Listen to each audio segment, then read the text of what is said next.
مرحبا بكم أهلا في Hello, everyone. Welcome to you in the first day of ARIJ Forum, 17th Forum. This session is a very important one. This is not a slogan. It's about the support of journalists in the West and in Gaza. And we're talking about the levels of courage they have that is needed, especially now after 14 months of this genocide, continuing genocide in Gaza. What is the state of journalists in the West, in the Gaza Strip after these months? How do they function? What is the support that they've been receiving after all this time? We have with us now with us in the hall. We welcome our guests in with Ashraf Mashharawi, Huda Uthman, and Wafa Othman. Thank you and welcome to you all. We will not take long in introductions and in diagnosing and describing the situation in the Gaza Strip. Who are there need help and support. Ashraf, we start with you. What about journalists? You start with an initiative, ARIJ and Mediatown, and with the start of the war in October 2023. Let's go to the beginnings. How did this collaboration start? The beginnings were with Huda. That was initiated by ARIJ and Rawan. Uh, uh, Basically, we're not an entity to help out. ARIJ is an investigative network. So the communication was about that there are journalists who have approached ARIJ. Maybe Huda knows more about this, and they asked their assistance in person. It wasn't the idea about we start to assist. Nobody even thought that we will come up to this level. No, it was on a personal level only that there are some 4 or 5 persons who have contacted ARIJ one way or another, and they need help, and maybe we can provide them with some aid bit by bit. So the word spread, and they said, okay, so we need more help for this and that. So that's how we started to network with ARIJ and with others, and we started on a personal level to help whoever we can in whichever way until we made it to that level where there was a big number of journalists who needed help, so we needed to reconsider the whole process. So it just started on a personal level, then just to assist our colleagues on a personal level. That's how it started.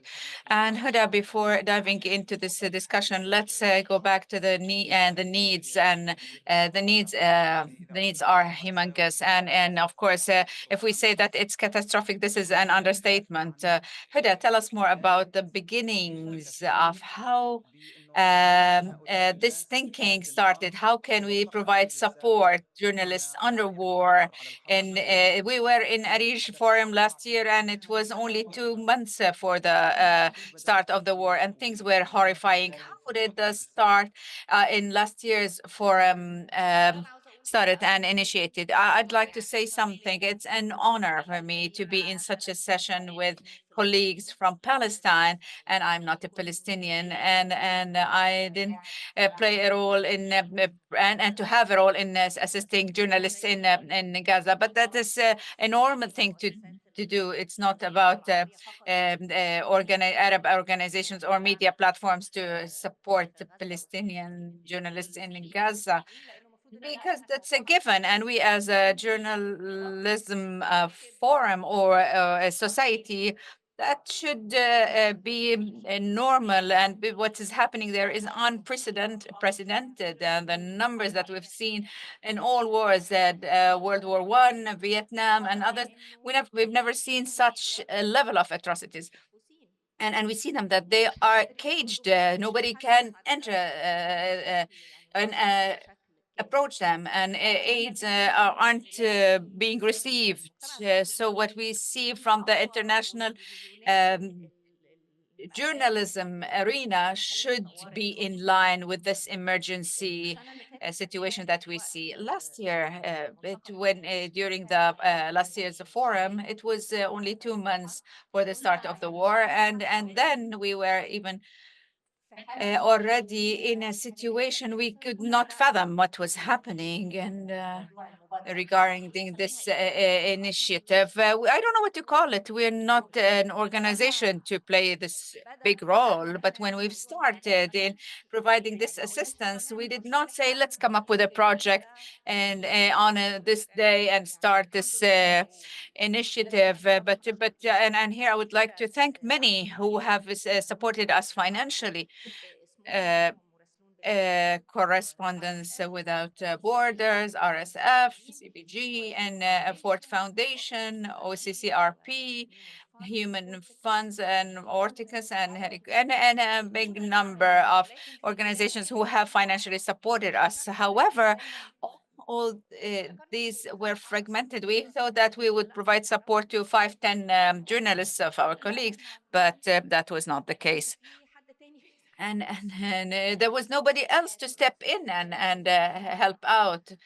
So I don't know if I've answered your question, but well, in all cases, regardless of the type of support that was given, it was enough. And that was, of course, it was not enough, but of course, that was something big. And when we, from Palestinian in Palestine, how did you handle this? Nobody has expected that it would take that long. Firas, last year, we were in ARIJ, and we have never expected to be here this year, and the genocide is still going on. That was beyond our imaginations. This is one. So when the genocide has started in Gaza last year, we in Palestinian, our first reaction was to verify and make sure that the image will be conveyed in real time. So when we started to produce Gaza Speaks.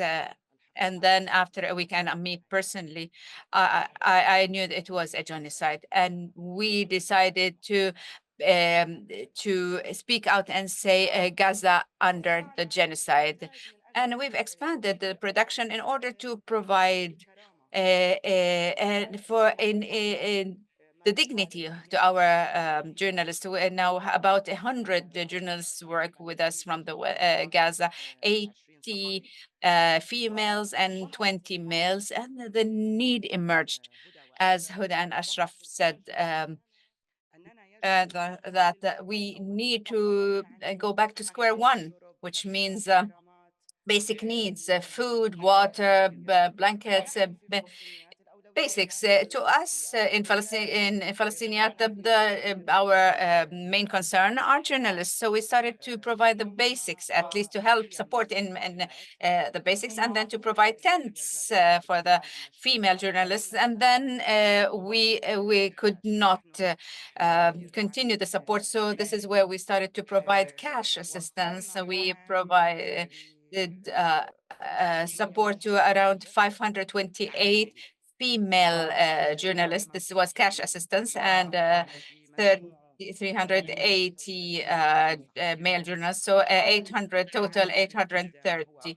And it was the minimum was the $220, and the maximum was $500, taking into consideration journalists who had just given birth or were pregnant or had to take care of their parents. So the need for the first aid is still there, as it is everywhere in the Gaza Strip. Expectations of supporting journalists by media platforms was great and big versus a very bad situation. And so the expectations were big, but then how was the response? What was provided?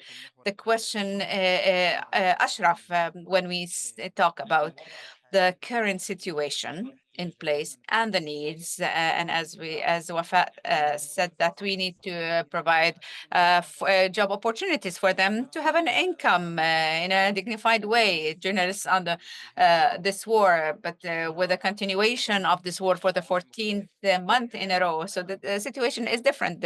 The needs are different. The need emerged from the first moment, and the main need is to live in dignity.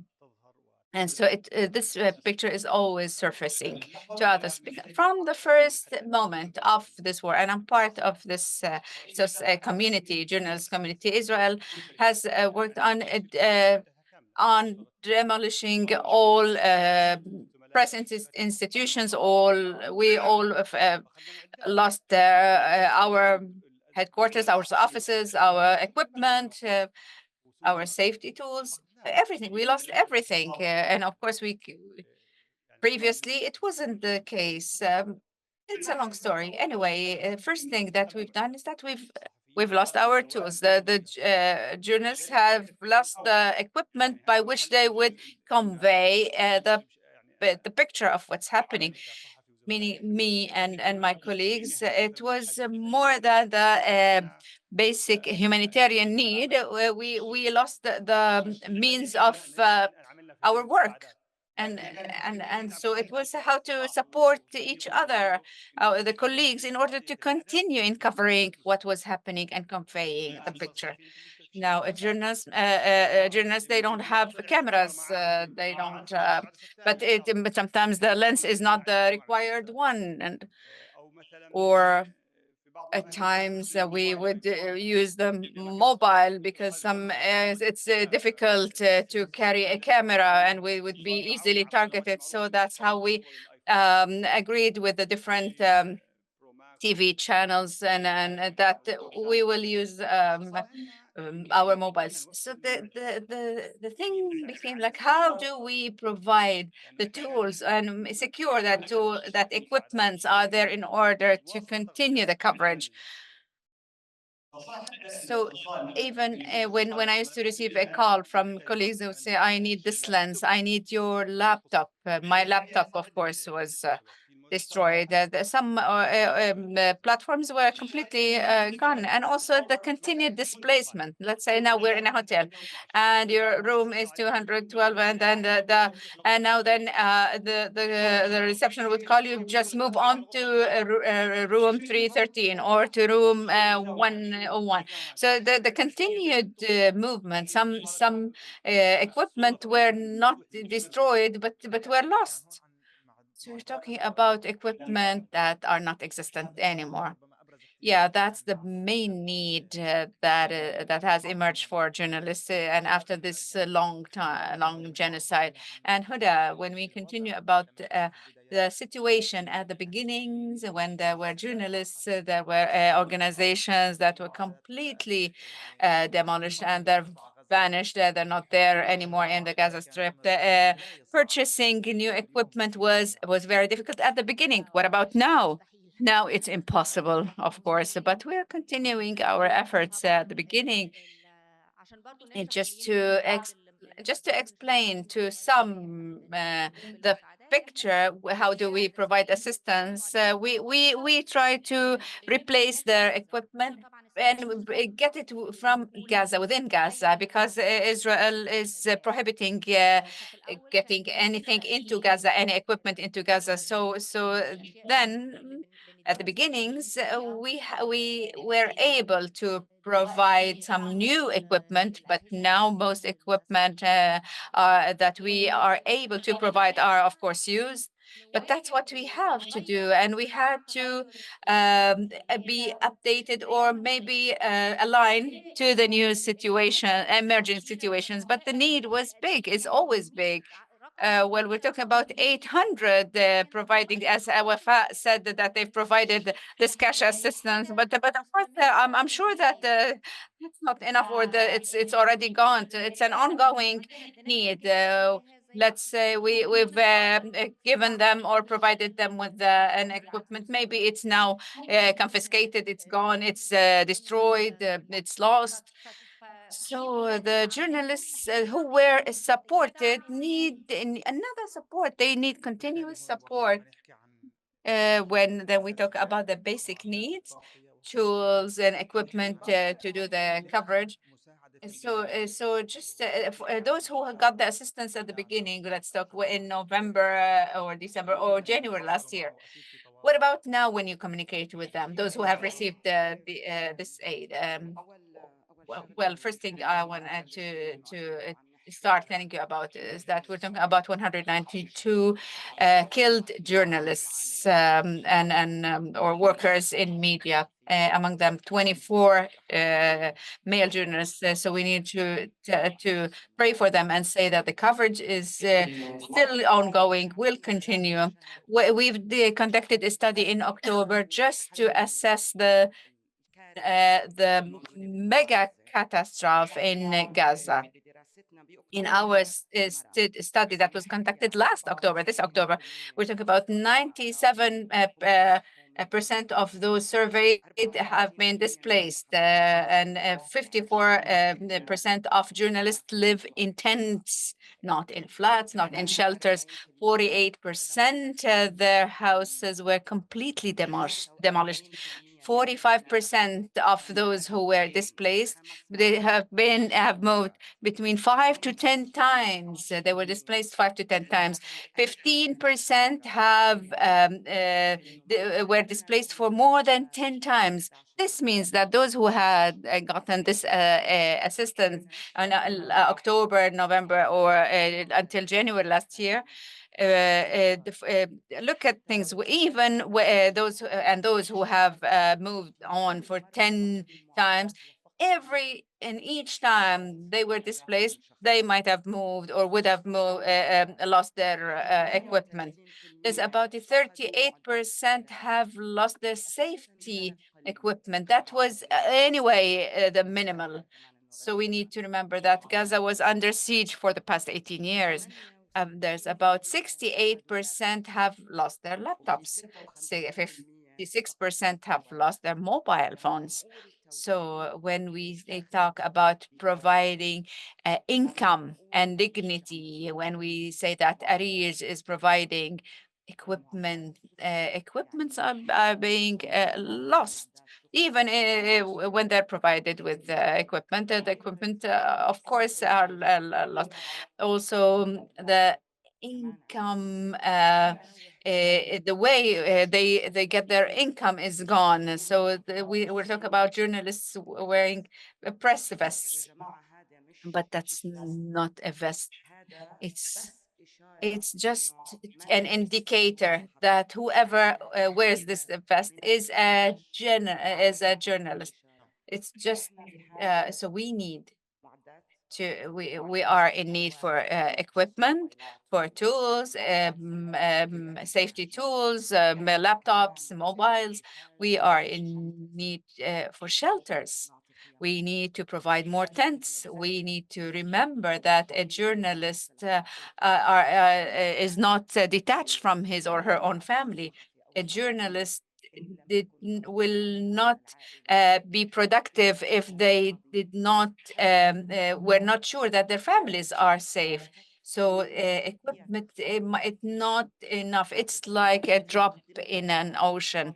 Whatever we've provided is just only a drop in a sea. So, okay, these are messages that there are hundreds of journalists who are in need of any way of and any means of support. But before that, I would like to say there was this trend of providing collective support so that in order for things to continue and that people evacuate from Gaza. Well, in addition to providing equipment, and it was clear that the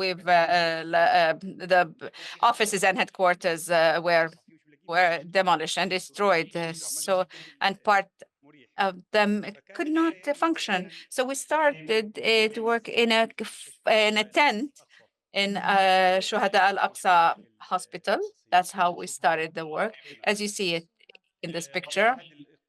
And that Shuhada al-Aqsa in Deir al-Balah hospital approved that we get this corner.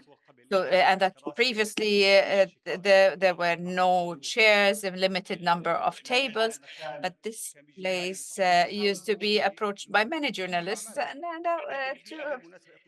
to produce. It was the environment wasn't the um, ideal one. Then we needed to think, how can we make it the best functional? How can we provide them with an environment that could be adaptable to the type of work they're doing? So we worked with an architect who had designed the spaces to make best use of them, and we started to look for any things that could be used in in this office-like. And then the things it looked. This is how it started to look, and then we built a roof. So most pictures that are seen are done there. So it became the address, and in the exhibition there you would see it. And we were surprised. It used to serve 40 to 50 journalists. That was the preliminary design, but then it started to serve hundreds. So, well, we're talking about the situation, the current situation, which carries messages that it's very important to check on these journalists. Can you give us indicators? The numbers that Wafa had just presented confirms that this is the real situation, and ARIJ has conducted a survey at beginning of November, and all numbers that she's mentioned are matching to the findings that we've come up with. So I will not repeat them, but I will highlight one thing. If you wish to see the survey and its results, it's here, Gaza survey. It will provide you with all the results. So we've created a page, and we asked the journalists to tell us about the biggest challenges that they've encountered. We have taken quotes from them and listed it in a separate page called In Their Own Words. And actually, it's very important to read this page. It shows the real suffering they've been enduring, and after a year, the tents are now torn. Getting food is very challenging. Food is scarce. The need is humongous. We cannot really think well now. There are other things maybe that we need to take in mind, and I would like to say that wife of Rushdie Sarraj, who was killed. When I called her, that was her idea that the families of journalists that were killed, nobody's looking after them. So that is another thing that we need to think of to support the families of journalists who were killed. Like there are more than 190. Many cases, these journalists who were killed were the breadwinners. So, okay, there was a communication with donors, with organizations. I don't want to know about what has happened, what was the result. We see that what's happening in Gaza now and the need, but what's the message at the end of this session?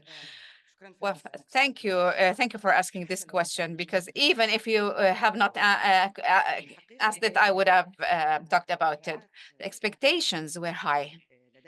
There are many international organizations who support media that started with us since the beginning of Palestinian, my organization, and we know that they serve in conflict areas. What has happened in the Gaza Strip, when Gazans talk about being um, disappointed, I feel with them. I don't agree to be compared with Ukraine. Let's compare with Syria, with Arab Spring countries, Egypt, Tunisia, all Arab countries who media was supposed to be supported. What were the allocations to support Gaza, and compare it with Gaza? No, was very disappointing. A Palestinian journalist is punished politically. The Palestinian journalist who stayed there to convey the real picture when the Zionist military have closed the borders and banned and prohibited international journalists to come into Gaza. This is what we need to support. The Palestinian journalist is the one who document the violations and the crimes of the occupation, but we were never thanked in the right way. Funding is very, very scarce compared to the needs. We're talking about a genocide. We're not talking about a conflict. We're not talking about a war. It is a genocide. It was that has destroyed houses, headquarters, families, birds, and nature. And I've had an interview with one of the organizations who said, we are still in the process of studying the situation in Gaza. That's how they perceive it. They're not even thinking of the needs. What I want to say, we don't need the studies that ARIJ conducts or Palestinian conducts. Gaza needs only to be called. Call any journalist, ask them about the needs, tell them what can we do, what can we provide. And I'm here. I'm not mainstreaming, and there are organizations that old ones that we raise our hats for, international organizations who have intervened from the very beginning and has provided all they can. And we know that Gaza now, in particular, it's a political case before it's a humanitarian case. We hope the discussions take place and continue. We hope that we raise the voice. We hope that when we talk about support, it's not the financial support. We are also in need to be engaged in campaigns, in lobbying. We need media platforms to come up with a political stand. Amnesty International a few days ago said this is a genocide. Do you need more than international courts and the international law to recognize that this is a genocide? That's the first type of support Gaza needs. Thank you. Thank you. Okay, we have exceeded the assigned time. But since, okay, just in half a minute, can you say, well, I'd like to reiterate what Wafat said, it's a limited support that we have, and it's very difficult when we communicate with journalists when you start to ask about the needs, as if we're compromising needs, as if you feel that you're anything. It's the journalist is the one who reveals and uncovers the picture.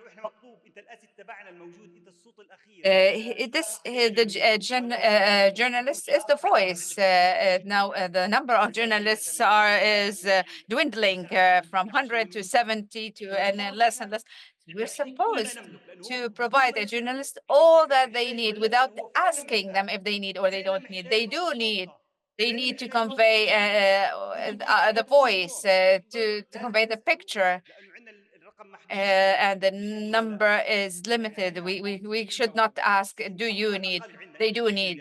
We as a group, we and ARIJ have about 650 journalists, and we barely assisted the half of them. So it's not that the question about this is being exhausting to them. Do you need or you don't need? All of them need support. This is the situation of journalists in the Gaza Strip after 14 years of continuous genocide. Thank you, Ashraf. Thank you, Wafa. Thank you, Huda. And we're sorry, and we to all journalists in Gaza, and ARIJ sessions are continuing in the 17th forum of ARIJ. Thank you very much.